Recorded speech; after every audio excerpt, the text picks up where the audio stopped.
Жакшы күндү кабыл алыш үчүн таңды жакшы үчүн адам жакшы укташ керек экен. Уктар алдында адам жаман негативдүү ойлордон арылып, жаман видеороликтерди, баягы психологияга терс таасирин тийгизе турган маалыматтарды жокко эсе кылып туруп, уктоо учуру чоң кишилерде деле, балдарда деле саат 11-де болуш керек экен. Себеби түнкү 11-ден баштап адам уктаганда организмдеги бардык органдар эс алышат экен. Алар ар бир саатта, мисалы, түнкү 2-де өттүн иштөөсү жакшырат экен. Ар бир органдардын иштөөсү саат таңкы 5ке чейин жүрөт экен дагы. Анан адам нормалдуу уктагандан кийин таңды жакшынакай маана менен албетте тосуп алат дейт. Көптөгөн психологдор айтышат да, күндүн нурун кошо тосуп алганда адам кубанычты, позитивди кошо тосуп алат экен.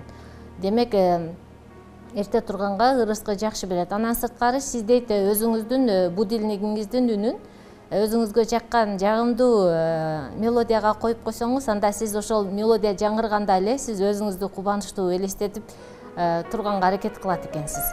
Же болбосо өзүңүз уйкудан турганда өзүңүздү начар сезип аткан болсоңуз, дейт, сөзсүз суу ваннасын колдонгондон кийин барып туруп, дейт, өзүңүзгө жаккан шаңдуу музыканы коюп алып туруп, дейт, бир кайла убакытка чейин, 1-2 мүнөткө чейин бийлесеңиз дагы болот. Мотивация берүүчү сөздөр: бүгүн кандай сонун күн, бүгүн мен ийгиликти жаратуучу күн деп эсептейм, бүгүнкү күндү, бүгүн кандай сонун бизди таңды көргөнүбүз. Мисалы, көптөгөн адамдар таңды көрбөй калышы мүмкүн. Мен болсом бүгүн көптөгөн ийгиликтерге жетишем. Күн мен үчүн бүгүн өзгөчө күн деп өзүнө өзү мотивация берип, мен адам түндөсү жатарда өзүнө план коет да, ошол пландардын баардыгын мен Кудай кааласа бүгүн баардыгын аткарам.